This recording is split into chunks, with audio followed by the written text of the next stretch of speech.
Hello future officers, welcome to mock officer YouTube channel and this is Arun. இன்னைக்கு நம்ம நேத்தி வந்த, அதாவது 6ஆம் தேதி வந்த ஒரு எடிட்டோரியல் என்ன அப்படின்னா, இப்போ இந்தியாவில் கொரோனா வைரஸ் மாதிரி ஒரு வைரஸ் பரவிட்டு இருக்கு. ஸோ அதை பற்றின ஒரு எடிட்டோரியல் தான் இன்னைக்கு நம்ம பார்க்க போகிறோம். ஸோ இதுதான் நீங்கள் நம்மளோட யூடியூப் சேனலுக்கு ஃபஸ்ட் டைம் வரீங்க அப்படின்னா மறக்காம நம்மளோட யூடியூப் சேனலை சப்ஸ்கிரைப் பண்ணிக்கோங்க, அந்த நோட்டிஃபிகேஷன் பட்டனை எனேபிள் பண்ணி வச்சுக்கோங்க. நான் இதை எதுக்காக சொல்கிறேன் அப்படின்னா, இந்த எடிட்டோரியல் வீடியோ அப்படின்றது தினமும், அதாவது மண்டே டு ஃப்ரைடே தினமும் காலையில் 6 மணிக்கு நம்மளோட யூடியூப் சேனல் நம்ம அப்லோட் பண்ணிட்டு வரோம். அதாவது நேத்திய எடிட்டோரியல் இன்னைக்கு அப்லோட் ஆகும். ஓகேவா? இன்னைக்கு வந்து ஆக்சுவலாக 7ஆம் தேதி இல்லை. ஸோ இன்னைக்கு வந்து நான் நேத்தி 6ஆம் தேதியோட எடிட்டோரியலை அப்லோட் பண்ணியிருப்பேன். ஸோ அந்த மாதிரி தான் நம்ம வந்து போயிட்டு இருக்கோம். இந்த பிடிஎஃப், அதாவது இந்த கிளாஸ் இப்போ நான் எடுத்துட்டு இருக்கல, இந்த பிடிஎஃப் எங்கே கிடைக்கும் பார்த்தீங்க அப்படின்னா, ஸோ 7 மணிக்கு நம்மளோட டெலகிராம் சேனலில் டெய்லியும் மார்னிங் நம்ம வந்து அப்லோட் பண்ணிடுவோம். சரி, டெலகிராம் சேனல் எப்படி சார் ஜாயின் பண்ணுறது அப்படின்னு கேட்டிங்க அப்படின்னா, இந்த வீடியோவோட டிஸ்கிரிப்ஷனில் டெலகிராம் சேனலோட லிங்க் இருக்குது, மறக்காமல் ஜாயின் பண்ணிக்கோங்க. இந்த பிடிஎஃப் டவுன்லோட் பண்ணிக்கோங்க. ரொம்ப ரொம்ப ரொம்ப யூஸ்ஃபுல்லான ஒரு பிடிஎஃப். உங்களுக்கு வரப்போகிற இப்போ எஸ்பி பிஓ எக்ஸாமாக இருக்கட்டும், இல்லை இதுக்கப்புறம் வர எந்த எக்ஸாம் இருந்தாலும் இங்கிலீஷ் அப்படின்றது, இங்கிலீஷ் செக்ஷன் அப்படின்றது ஒரு இம்பார்ட்டண்டான ரோல் ப்ளே பண்ண போகுது. அதுக்கு நம்ம வெக்காப்ஸ் நாலேஜ் அப்படின்றது ரொம்ப ஸ்ட்ராங்காக இருக்கணும். ஸோ அதுக்காக நம்ம தினமும் இந்த வீடியோ கொடுத்துட்ருக்கோம். யூஸ் பண்ணிக்கோங்க, உங்களுக்காக நம்ம இதை கொடுக்குறோம், அதனால் இதை யூஸ் பண்ணிக்கோங்க. இதை தாண்டி வேறு என்ன விஷயங்கள் இந்த எடிட்டோரியலுக்காக நம்ம பண்ணிட்டு இருக்கோம் அப்படின்னா, ஸோ வீக்லி வெக்காப்ஸ் கம்பைலேஷன் அப்படின்றது எவ்ரி மண்டே நம்மளோட டெலகிராம் சேனலில் நம்ம அப்லோட் பண்ணிடுவோம். சாயந்தரம் 5 PM நம்மளோட டெலகிராம் சேனலில் அப்லோட் ஆகிருக்கும். அதுமாதிரி monthly PDF compilation, vocabs PDF compilation வந்து ஸோ கன்சிக்யூட்டிவ் மந்தோட ஃபர்ஸ்ட் வீக்கில் ஒரு டேட்டில் நாங்கள் அப்லோட் பண்ணிவிடுவோம். சரியா? ஸோ இதுதான் நம்ம வந்து வெக்காப்ஸ்க்காக நம்மளோட யூடியூப் சேனல் நம்ம பண்ணிகிட்டு இருக்கோம். ஸோ சப்போர்ட் பண்ணுங்க. இந்த வீடியோ பார்த்து முடிச்ச பிறகு இந்த வீடியோ உங்களுக்கு பிடிச்சிருக்கு அப்படின்னா மறக்காம லைக் பண்ணுங்க, நம்மளோட சேனலை வந்து சப்ஸ்கிரைப் பண்ணுங்க. உங்களோட ஃப்ரெண்ட்ஸுக்கு, நீங்கள் படிக்கிற ஸ்டடி குரூப்புக்கு இந்த மாதிரி ஒரு விஷயம் பண்ணிட்டு இருக்காங்க, டெய்லியும் காலையில் தினமும் நம்மளுக்கு எடிட்டோரியல் வீடியோவை கொடுத்துட்டு இருக்காங்க, யூஸ் பண்ணிக்க சொல்லி நீங்களும் உங்களோட ஃப்ரெண்ட்ஸுக்கு நம்மளோட சேனலை பற்றி எடுத்து சொல்லுங்க. ஓகேவா? சரி, இன்னைக்கு கண்டென்ட் ஆரம்பிச்சிருவோம். ஸோ இதுதான் நீங்கள் நம்மளோட யூடியூப் சேனலுக்கு ஃபஸ்ட் டைம் வரீங்க அப்படின்னா மறக்காம சப்ஸ்கிரைப் பண்ணிடுங்க, ப்ளஸ் நோட்டிஃபிகேஷனை எனேபிள் பண்ணிடுங்க. ஸோ நோட்டிஃபிகேஷன் எனேபிள் பண்ணிட்டீங்க அப்படின்னா நாங்கள் போட போகிற இதுக்கப்புறம் வரப்போகிற எல்லா வீடியோஸுமே உங்களுக்கு நோட்டிஃபிகேஷன்லேயே வந்துடும். இதை தாண்டி நம்மளோட யூடியூப் சேனலில் நிறைய பிளேலிஸ்ட் கிரியேட் பண்ணியிருக்கோம். ஸோ எல்லா பிளேலிஸ்ட்டுமே உங்களுக்கு யூஸ்ஃபுல்லாக இருக்கும். சரியா? ஒரு பிகினராக இருந்தாலும் சரி, 1 இயர் நீங்கள் ப்ரிப்பேர் பண்ணிட்டு இருக்கவங்களாலும் சரி, உங்களுக்கு கண்டிப்பாக ரொம்ப யூஸ்ஃபுல்லாக இருக்கும். எல்லாத்தையும் செக் பண்ணி பாருங்கள். நம்ம வந்து செஷன் ஸ்டார்ட் பண்ணிடலாம். ஒரு சின்ன எடிட்டோரியல் தான் இன்னைக்கு. சிம்பிளாக இருக்க போது எடிட்டோரியல், ரொம்ப ரொம்ப காம்ப்ளிகேட்டடாக இல்லாமல் சிம்பிளாக இருக்க போது நான் சிம்பிளாகவே இந்த எடிட்டோரியலை சீக்கிரமாக முடிச்சிடறேன். ஸோ ஒரு 15 நிமிஷத்தில் முடிக்கிறத நான் வந்து ஒரு 10-12 நிமிஷத்துல முடிச்சிடறேன். ஸ்கிப் பண்ணாதீங்க, வீடியோ கடைசி வரைக்கும் பாருங்கள். கடைசி வரைக்கும் பார்த்தீங்க அப்படின்னா தான் அந்த வேர்ட்ஸ் எப்படி அங்கே யூசேஜ் ஆகுது, என்ன மாதிரி மீனிங், என்ன மாதிரி சினானிம் கொடுக்குது அப்படின்ற விஷயத்தையும் நம்ம புரிஞ்சிக்க முடியும். ஓகேவா? ஸோ எடிட்டோரியல் அப்படின்றது அந்த வேர்டு யூசேஜ் அப்படின்றது தான். ஸோ அதனால் நம்ம ஸ்டார்ட் பண்ணுவோம். நத்திங் அலார்மிங், எதுவுமே வந்து அலார்ம் பண்ணலை. எந்த விஷயம் அப்படின்னா, ஆன் சைனாஸ் HMPV கேசஸ், சைனால HMPV அப்படின்ற ஒரு வைரஸ் பரவிட்டு இருக்கு. முக்கியமாக 5 வயசு குழந்தைங்கள், 5 வயசுலேருந்து 14 வயசு குழந்தை, ஏன் பிறந்த குழந்தைங்களை கூட அது வந்து அஃபெக்ட் பண்ணிட்டு இருக்கு. பெங்களூரில் அஃபெக்ட் பண்ணிச்சு, நியூஸ் எல்லாம் பார்த்துருப்பீங்க. ஸோ இதனால ஒரு லாக்டவுன் வருமா அப்படின்னு கேட்டிங்க அப்படின்னா, இந்த எடிட்டோரியல் படி அவங்க லாக்டவுனுக்குலாம் வழி இல்லை அப்படின்ற மாதிரி தான் சொல்கிறாங்க. பிகாஸ் இது வந்து நார்மலாக நம்மளோட சீசன் மாறுது அப்படின்னா, நம்மளுக்கு நார்மலாக ஒரு காய்ச்சல் வரும்ல, அந்த காய்ச்சல் தான் இது உலக அளவில் எல்லா இடத்துலையுமே இந்த வைரஸ் இருக்குது அப்படின்ற மாதிரி தான் இந்த எடிட்டோரியலில் சொல்லியிருக்காங்க. ஸோ நீங்களும் அவங்க என்ன சொல்லியிருக்காங்க அப்படின்றத டீட்டெயில்டாக பாருங்களேன். சரி. Reports of many HMPV cases in China is a reflection of heightened surveillance. ஓகேவா? ஸோ இந்த HMPV கேசஸ் வந்து சைனாவில் எப்படி இந்த அளவுக்கு அதிகமாச்சு அப்படின்னா, அந்த இடத்துல சர்வைலன்ஸ் அப்படின்றத அதிகப்படுத்துறதுனால தான் நம்மளுக்கு இவ்வளோ கேசஸ் வந்திருக்கு அப்படின்னு நம்மளுக்கு தெரிய வருது அப்படின்றாங்க. இந்த இடத்துல என்ன சொல்ல வராங்க, சைனா வந்து இம்ப்ரூவ் பண்ணியிருக்காங்க, நல்லா அவங்களோட சர்வைலன்ஸ், அந்த மெடிக்கல் சர்வைலன்ஸ் சிஸ்டத்தை நல்லா இம்ப்ரூவ் பண்ணியிருக்காங்க அப்படின்ற மாதிரி தான் இந்த இடத்துல சொல்கிறாங்க. ஸ்டார்ட் பண்ணுவோமா? 5 years after the SARS-CoV-2, so around 2020 நம்மளுக்கு எல்லாருக்கும் லாக்டவுன் வந்தது. நிறைய மாணவர்கள் 2K கிட்ஸ் எல்லாரும் அந்த டைமில் பாஸ் பண்ணோம். நம்மளுக்கு எக்ஸாமே எழுதாமல் பாஸ் பண்ணோம், டிகிரி வாங்கணும். ஸோ அதெல்லாம் மறக்க முடியாது. அதுமாரி வந்து ஐடி எம்ப்ளாயீஸ் எல்லாருக்குமே அந்த டைமில் வந்து ஒர்க் ஃப்ரம் தான் இருந்தது மேக்ஸிமம். ஓகேவா? மோஸ்ட்லி ஐடி ஜாப் எல்லாருமே ஒர்க் ஃப்ரம் கொடுத்துறாங்க. இப்போ வரைக்குமே ஒர்க் ஃப்ரம் பண்ணிட்டு இருக்க ஐடி காய்ஸ் எல்லாருமே இருக்காங்க. ஆனால் நம்ம பேங்க் சைடில் நம்ம பிரான்ச்சுக்கு போக வேண்டிய கட்டாயத்தில் தான் இருந்தோம். போட்டு ஞாபகம் இருக்குன்னு நினைக்கிறேன் எல்லாருக்கும் அந்த டைமில் கண்டிப்பாக. ஸோ பிரான்ச்சுக்கெலாம் போயிருந்தீங்க அப்படின்னா கவர் போட்டு மூடி வச்சுருப்பாங்க. கவர் போட்டு மூடி வச்சுட்டு எம்ப்ளாயி அந்த சைடு இருப்பாங்க, வர கஸ்டமர்ஸ் யூசர்ஸ் வந்து இந்த சைட்லேருந்து பேசிகிட்டு இருப்பாங்க. ஞாபகம் இருக்கும், எனக்கும் நல்லா ஞாபகம் இருக்குது அந்த டைமு. எத்தனை பேர் நீங்கள் பார்த்துருக்கீங்க அந்த கொரோனா டைமில் பேங்க்குக்கு போயிட்டு அங்கே எப்படி ஒர்க் பண்ணுறாங்க அப்படின்னு எத்தனை பேர் பார்த்துருக்கீங்க அப்படின்னா கமெண்ட் செக்ஷனில் சொல்லுங்கள். சரி, ஓகே, ஸ்டார்ட் பண்ணுமா? சாகோ இந்த வைரஸ் ஓவர் ஹெல்ம்டு அப்படின்னா என்ன? ஓவர்வெல்ம்ட் அப்படின்னா இந்த இடத்துல நம்மளுக்கு கொடுத்துருப்பாங்க. ஸ்டண்ட் நிரம்பி வழிதல். ஸோ அந்த டைம்ல நிறைய ஹாஸ்பிட்டலாக இருக்கட்டும், மார்ச்சுரிஸ் கூட அந்த டைம்ல நிறைய டெட் பாடிஸ் அந்த டைம்ல வந்தது. எரிக்கக்கூடிய இடம் இல்லாம ரொம்ப நம்ம உலகமே கஷ்டப்பட்டது அப்படின்ற மாதிரியே சொல்லலாம். Overwhelmed hospitals in Wuhan, China. வூகான்ல தான் அந்த கொரோனா வைரஸ் அப்படின்றது பரவ ஸ்டார்ட் ஆயிடுச்சு. Acute respiratory diseases caused by the virus including the human metapneumovirus. So HMPV அப்படின்னா என்ன பார்த்தீங்க அப்படின்னா ஹியூமன் மெட்டா நியூமோ வைரஸ் அப்படின்றாங்க. சரியா? In children and elderly. So குழந்தைங்களையும் வயசானவங்களையும் elderly and influenza and respiratory syncytial virus. So syncytial அப்படின்றது நம்ம அந்த மூக்கு துவாரம் இருக்கும்ல, அந்த இடத்துல தான் நம்ம வந்து சைனசிட்டிகள் அப்படின்ற மாதிரி சொல்லுவோம். Are increasing in the country.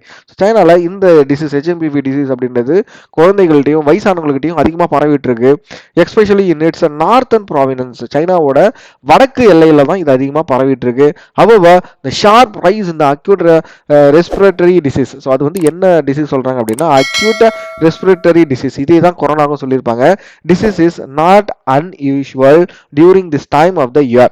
ஓகேவா? ஸோ இந்த டைம்ல நார்மலா அது பரவுறது தான். And as per the Chinese official, the overall number of cases in 2024 would be smaller than 2023. என்ன பாருங்களேன், 2023ல வந்த கேசஸ் எண்ணிக்கை விட 24 கம்மி தான். ஆனா இப்ப அது வந்து ஒரு ஒரு ஒரு ஒரு ஒரு காட்டுத்தீ மாரி பரவ ஆரம்பிச்சிருக்கு. இந்த மாதிரி ஒரு புது வைரஸ் ஒன்று பரவுது அப்படின்ற மாதிரி பரவ ஆரம்பிச்சிருக்கு. Surprisingly, while the World Health Organization and US Centers of Disease Control and Prevention have not raised a red flag so far, and there is almost a nil reporting in the international media. So நம்மளோட world health organisation ஆகட்டும், அது மாதிரி US centre of disease centre, இதை வந்து அவங்க வந்து இந்த disease வந்து உலக அளவில் எப்படி கொரோனா வந்து மிக வேகமாக பரவும் அப்படின்ற மாதிரி ஒரு ரெட் ஃபிளாக் கிரியேட் பண்ணாங்களோ, ஒரு ஆபத்து இது வந்து இதனால வந்து உலகத்துல அதிக அளவு ஆபத்து ஏற்படும் அப்படின்ற மாதிரி கொரோனா டைம்ல சொல்லியிருந்தாங்க. பட் இந்த வைரஸுக்கு அவங்க அந்த மாதிரி எந்த ஒரு விஷயத்தையும் சொல்லல. And there is an almost nil reporting இந்த இன்டர்நேஷனல் மீடியா. ஸோ இன்டர்நேஷனல் அளவுலையும் எந்த வித ரிப்போர்ட் பண்ணப்படலை அந்த வைரஸ்னால. ஆனா இந்தியாவில் the Indian media is awash. So awash அப்படின்னா என்ன கவனிங்களா? ஸோ அவேஷ் அப்படின்றது ஃப்ளோடட், வெள்ளம் சூழ்ந்தது. ஸோ இந்தியன் மீடியா எந்த விஷயத்த வந்து வெள்ளம் சூழ்ந்தது, அதாவது ஃப்ளோட் ஒரு நியூஸ் வந்து அந்த இடத்துல அதிகமாக பேசும் பொருளாக இருக்கும், அதை பற்றி தான் பேசுறாங்க. Awash with the reports of HMPV outbreak in China. என்ன விஷயம், நம்ம இந்தியன் மீடியா தான் அதை பெருசா பேசியிருக்காங்க அப்படின்றத இந்த இடத்துல சொல்றாங்க. ஆனா ஆக்சுவல் உண்மை என்ன, வேர்ல்டு ஹெல்த் ஆர்கனைசேஷனா இருக்கட்டும், இல்லைனா வந்து யூஎஸ் அந்த சென்ட்ரல் டிசீஸ், அவங்க இதை வந்து ஒரு பெரிய விஷயமா சொல்லலை. ஓகேவா? அதையும் தான் இன்னொரு விஷயம் என்ன அப்படின்னா 2023 பரவுனதை விட 2024 கம்மி தான் அப்படின்ற மாதிரி சைனா அபிஷியல்ஸ் சொல்லியிருக்காங்க. இதை எந்த இந்தியன் மீடியாவும் சொல்லலாம். ஆனா இந்தியன் மீடியா வந்து சைனால இந்த மாதிரி ஒரு வைரஸ் பரவுது அப்படின்ற மாதிரி சொல்றாங்க. இது நம்ம என்ன சொல்றதுன்னு நம்ம தெரியல. நீங்க என்ன நினைக்கிறீங்க? Recent meeting of a joint monitoring group under the aegis of the Union Health Ministry noted that situation in China is not unusual in view of the ongoing flu season. So நம்மளோட union ministry இதுக்காக ஒரு meeting போட்டிருக்காங்க. அவங்களுமே இது not unusual அப்படின்ற மாதிரி தான் சொல்றாங்க. And the usual pathogens that R expected during the season. So நார்மலா எல்லா இந்த சீசன் டைம் மாறக்குள்ள, இப்போ வந்து குளிர்காலம் இருக்கிற இந்த டைம்ல வர பேத்தோஜன்ஸ் தான் அது, கிருமிகள் தான் அது அப்படின்ற மாதிரி சொல்றாங்க. Are causing the present surge in the respiratory diseases. இதுதான் இப்போ இந்த ரெஸ்பிரேட்டரி டிசீசஸ் சொல்லி அக்யூட் ரெஸ்பிரேட்டரின்னு சொன்னோம்ல, அந்த டிசீஸுக்கு எந்த பேத்தோஜன்ஸ் வந்து வழிவகுக்குது. எப்பயுமே இந்த சீசன் வரதுனால தான் இந்த சீசன் மாறதுனால வர கிருமிகளால தான் இந்த டிசீஸ் பரவுது அப்படின்ற மாதிரி தான் நம்ம யூனியன் ஹெல்த் மினிஸ்ட்ரி சொல்றாங்க. The HMPV virus was first identified in the children 2001 in Netherlands. நல்லா கவனிங்க, சைனால இருந்து பரவல. ஃபர்ஸ்ட் எங்க இதை வந்து நோட் பண்ணிருக்காங்க அப்படின்னா நெதர்லாண்ட்ல 2001 நோட் பண்ணிட்டாங்க. இன்ஃபெக்ஷன் வித் HMPV, இது முக்கியமான ஒரு current affairs. So HMPV virus வந்து ஃபர்ஸ்ட் எந்த நாட்டில் கண்டுபிடிச்சாங்க அப்படின்னு கேட்டாங்கன்னா நெதர்லாண்ட்ஸ், மறந்துடாதீங்க. Infection with HMPV usually occurs by age of 5 years with a reinfection occurring throughout the life. ஒரு வாட்டி ஒரு குழந்தைக்கு இந்த HMPV அந்த வைரஸ் வந்துருச்சு அப்படின்னா திருப்பி அந்த குழந்தைக்கு வாழ்க்கை ஃபுல்லா வரும் அப்படின்றாங்க. ஏன் அப்படின்னா immune protection induced by the virus is too weak. இப்போ வந்து நிறைய பேர் கேள்விப்பட்டிருப்பீங்க, ஒரு அம்மை காய்ச்சல் வருது, ஒருத்தவங்களுக்கு அம்மை போடுது, பெரிய அம்மை சின்னம்மை மாதிரி ஏதோ ஒரு அம்மை போடுது அப்படின்னா அவங்களுக்கு ஒரு 10 வருஷத்துல இருந்து 15 வருஷம் வரைக்கும் அந்த அம்மை திருப்பி வராது அப்படின்வாங்க. எத்தனை பேருக்கு தெரியும் தெரியல, பட் இதுதான் concept.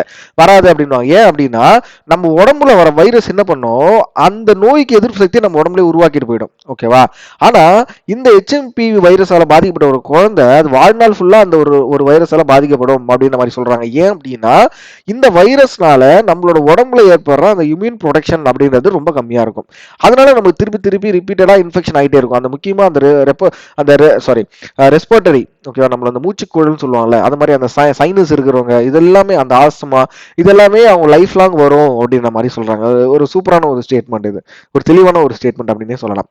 The virus causes upper and lower respiratory tract infection நம்மளுக்கு வரும். இது வந்து நம்ம நார்மலா டாக்டர் போனாலே உங்களுக்கு வந்து ரெஸ்பிரேட்டரி ட்ராக் இன்ஃபெக்ஷன் இருக்கு அப்படின்னு சொல்லுவாங்க டாக்டர். நம்மளுக்கு வந்து எப்படி சளி பிடிக்குது அப்படின்னு போறோம்னு வச்சுக்கோங்க, தலைவலிக்குது, சளி பிடிக்குது அப்படின்னாலே இதை தான் சொல்லுவாங்க.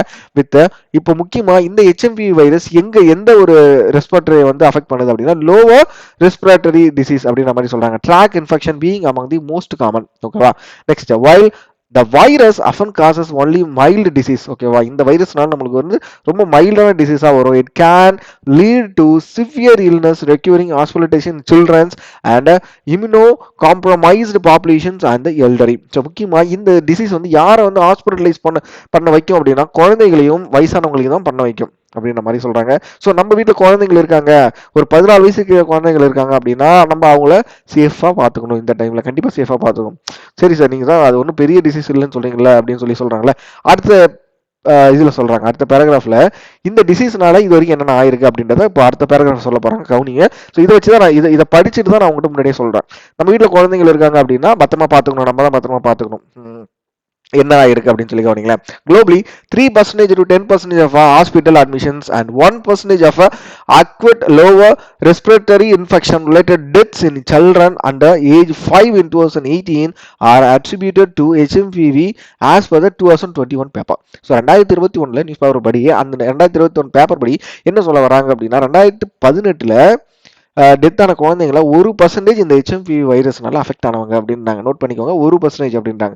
The study also found that children younger than 6 months, பிறந்து 6 மாசம் ஆன குழந்தைங்க, especially those in the lower and lower middle income countries are the greater risk. நம்ம ஊரை பத்தி சொல்றாங்க. greater risk of death caused by the HMPV virus. So நம்ம ஊர்ல இது வந்து ரொம்ப பெருசா பேசப்படணும். அதாவது குழந்தைங்களை பத்தி தான். இப்போ நம்ம வயசு அடல்ட்ஸுக்கு பிரச்சனை கிடையாது, அது மாதிரி வந்து அடல்ட்ஸுக்கு பிரச்சனை கிடையாது. பட் ஆனால் வந்து எல்டரி வயசானவங்க, ஒரு 7 வயசுக்கு மேலே இருக்காங்க, அது மாதிரி பிறந்த குழந்தைகள் 6 மாச குழந்தைக்கும் அஃபெக்ட் ஆகுது. ஸோ நம்ம நியூஸ்லேயே பார்த்துருப்போம், அதாவது அடல்ட்ஸ் யாருக்குமே வந்திருக்காது. ஸோ பெங்களூர்ல 2 குழந்தைங்களுக்கு வந்தது. ரெண்டுமே ஒரு குழந்தை 3 மாச குழந்தை, இன்னொரு வந்து 8 மாச குழந்தை. ஸோ குழந்தைங்களுக்கு தான் வருது. அந்த குழந்தைங்களை 2021 படி பேப்பர் படி என்ன ஆயிருக்கு அப்படின்னா 2018 1% குழந்தைங்க வந்து இறந்துருக்கு அப்படின்ற மாதிரி ஒரு டேட்டா இந்த இடத்துல நம்மளுக்கு சொல்றாங்க. Detection of large number of HMPV cases among the children aged less than 14 years in China is a reflection of a heightened surveillance. அந்த இடத்துல சர்வைலன்ஸ் அப்படின்ற ஒரு விஷயத்த ரொம்ப இன்க்ரீஸ் பண்ணியிருக்காங்க. And testing of the virus. So virus testing அப்படின்றதையும் சைனால ரொம்ப அதிகமாக இன்க்ரீஸ் பண்ணியிருக்காங்க அப்படின்னு தான் சொல்லணும். ஏன்னா அவங்க அந்த சர்வேலன்ஸ் அப்படின்ற ஒரு விஷயத்தை இன்க்ரீஸ் பண்ணலாம் இந்த அளவுக்கு ரிப்போர்ட் ஆயிருக்கு அப்படின்னு சொல்லவே முடியாது இல்லை. அதனால தான் அந்த இடத்துல சைனா வந்து நம்ம இந்த இடத்துல பாராட்டணும். ஸோ ஆஃப்டர் கொரோனாக்கு அப்புறம் இவங்க அந்த டெஸ்டிங் ஃபெசிலிட்டியை அதிகரிச்சிருக்காங்க சைனால அப்படின்ற மாதிரி தான் சொல்றாங்க. அந்த கான்ட்ரரி, ஸோ அதுக்கு ஆப்போசிட்டா India does not have any approved inexpensive test that R widely available for diagnosis in this virus. அதுக்கு ஆப்போசிட்டா இந்தியா எந்தவித இந்த டெஸ்ட் பண்றதுக்கு எதுவுமே பண்ணலை அப்படின்னு மாதிரி தான் சொல்றாங்க. சரி, then testing for the HMPV in parents with acute respiratory disease should be routine as a virus has been in circulation for years globally. So ஒருத்தவங்க குழந்தை பிறக்க போகிறது அப்படின்னா HMPV வைரஸ் அவங்களுக்கு இருக்கா இல்லையா அப்படின்றத செக் பண்ணணும். ஏன் அப்படின்னா இந்த வைரஸ் குளோபலா சர்க்குலேஷன்ல தான் இருக்கு, including India. And fatality is 1% in young children. So குழந்தைங்கள 1% மறந்துடக்கூடாது. India is only now expanding the number of laboratories testing HMPV beyond the Indian Council of Medical Research. So இப்போதான் இந்தியா வந்து அந்த லெபார்டரிஸ், அந்த லேபை வந்து இன்க்ரீஸ் பண்ணிட்டு இருக்காங்க test பண்றதுக்கு. Network due to the spike in HMPV cases in China. சைனால spike ஆனோடனே இப்போ இந்தியா உடனே அடுத்த என்ன பண்றது, எப்படி நம்ம வந்து இந்த லேப் டெஸ்டிங்லாம் இன்க்ரீஸ் பண்றது அப்படின்ற மாதிரி இந்தியா பார்த்துட்டு இருக்காங்க அப்படின்னு சொல்றாங்க. பட் இது வரைக்கும் இந்தியா கிட்ட கிடையாது அப்படின்ற மாதிரி ஓப்பனா ஒரு ஸ்டேட்மெண்ட் சொல்லிட்டாங்க. What is also urgently needed is regulatory framework that facilitates a rapid approval of a diagnostic test in the context of a local and global outbreak. ஓகேவா, global outbreaks of a novel and less known as pathogens. So நம்மளுக்கு சீக்கிரமா regulatory framework அப்படின்ற ஒரு விஷயத்தையும் இவங்க இந்த ஒரு virus test பண்றதுக்கு சீக்கிரமா கொண்டு வரணும் இந்தியாவில் அப்படின்ற மாதிரி இந்த எடிட்டோரியலை சொல்லி முடிக்கிறாங்க. ஒரு சூப்பரான எடிட்டோரியல், நிறைய விஷயங்களை சொல்லியிருந்தாங்க. நீங்களும் பயப்பட தேவையில்ல, அதாவது அடல்ட்ஸா இருக்கும் பயப்பட தேவையில்ல. பட் நம்ம வீட்டில் குழந்தைங்க இருக்காங்க, 16 வயசுக்கு குழந்தைங்க இருக்காங்க, இல்லை பிறந்த குழந்தைங்க இருக்காங்க அப்படின்னா நம்ம அவங்கள பத்திரமா பார்த்துக்கணும். ஸோ டெஸ்ட்டு அதெல்லாம் நம்ம வந்து கரெக்டாக எடுத்து கரெக்டாக செக் பண்ணிக்கணும். அதே மாதிரி வந்து ஒருத்தவங்க குழந்தை பிறக்க போகிறது அப்படின்னாலும் அந்த பேரண்ட்ஸ் வந்து செக் பண்ணணும், அவங்களுக்கு ஹெச்எம்பி வைரஸ் இருந்திருக்கா அப்படின்ற மாதிரி அவங்களும் செக் பண்றது ஒரு வகையில நல்லது. ஓகேவா, சரி இன்னைய நாள்ல என்னென்ன வேர்ட்ஸ் கொடுத்துருந்தாங்க பார்த்துருவோம் வேகமா. அலார்மிங் அப்படின்றது எச்சரிக்கை, ஓகேவா. ஸ்கேர் பண்றது, ஆண்டனிம் வந்து ரீஅஷூரிங் அப்படின்னாங்க. ஓவர்வெல்ம்ட் அப்படின்றது ஸ்டன்ட், ஓகேவா. திகைத்து பார்க்கறது, நிரம்பி வழிதல், ட்ரைன் ஆண்டனிம். ஸோ அவேஷ் அப்படின்றது ஃப்ளூடட், வெள்ளம் சூழ்ந்து, அதாவது ரொம்ப அதிகமாக இருக்கிறது. ரெக்யூரிங் அப்படின்றது நீட், வேண்டியதாயிருது, ஒரு விஷயம் வேண்டும் எனக்கு அப்படின்ற மாதிரி சொல்லுவாங்களே தமிழ்ல. அது இம்யூனோ காம்ப்ரமைஸ்ட் அப்படின்னா ஆவிங்க இம்பியர்ட் இம்யூன் சிஸ்டம், நோய் எதிர்ப்பு குறைபாடு, ஓகேவா. ஸோ இம்யூனோ காம்ப்ரமைஸ்ட் அப்படின்றது நோய் எதிர்ப்பு குறைஞ்சவங்களை பத்தி பேசுறது. அட்ரிபியூட்டட் அப்படின்றது காரணம், அசைன் அப்படின்றது சினானிம், டிட்டாச் அப்படின்றது ஆண்டனிம். ஸோ சர்வைலன்ஸ் அப்படின்றது அப்சர்வேஷன் அண்ட் ஆண்டனிம் வந்து நெக்லெக்ட், கண்காணிப்பு. வைட்லி அப்படின்றது சினானிம், ப்ராட்லி ஆண்டனிம் வந்து நேரோ. ஸ்பைக் அப்படின்றது கூர்முனை அப்படின்னாங்க. பட் ஸ்பைக் அப்படின்றது இந்த எடிட்டோரியல்ல ரொம்ப வேகமா இன்க்ரீஸ் ஆகுது. அந்த ஹெச்எம்வி வைரஸ் வந்து சைனால ரொம்ப வேகமா பரவுதுன்னு சொல்லுவாங்க, அதுதான் வந்து ஸ்பைக் அப்படின்றாங்க. சினானிம் பார்த்தீங்கன்னா கரெக்டா இருக்கும். ஸோ ஃபாசன் ஃப்ரேம் ஒர்க் அப்படின்றது plane, okay plan, sorry plane கிடையாது பிளான். ஸோ வீக்கன். கான்டெஸ்ட் அப்படின்றது சுச்சுவேஷன், ஸோ சந்தர்ப்பம், எக்ஸாசரேஷன். பேத்தோஜன்ஸ் அப்படின்றது இன்எஃபெக்டிவ், நோய் கிருமிகளை தான் நம்ம பேத்தோஜன்ஸ் அப்படின்ற மாதிரி சொல்லுவோம். ஸோ என்னென்ன ஃப்ரேஸ் நம்ம யூஸ் பண்ணியிருந்தோம் அப்படின்னா not unusual, something was a common occurrence happen frequently, ஓகேவா. நெக்ஸ்ட் நாட் அன்யூஷுவல்னா என்ன மீனிங் பாருங்களா. Something was a common occurrence or happen frequently, ஒரு விஷயம் நம்மளுக்கு எப்பயும் போல நடக்குது அப்படின்னா நம்ம அது என்ன வேர்டு யூஸ் பண்ணலாம், நாட் அன்யூஷுவல் அப்படின்ற மாதிரி யூஸ் பண்ணலாம். ரைஸ் ரெட் ஃபிளாக் அப்படின்னா to point out a problem R issue that needs an attention.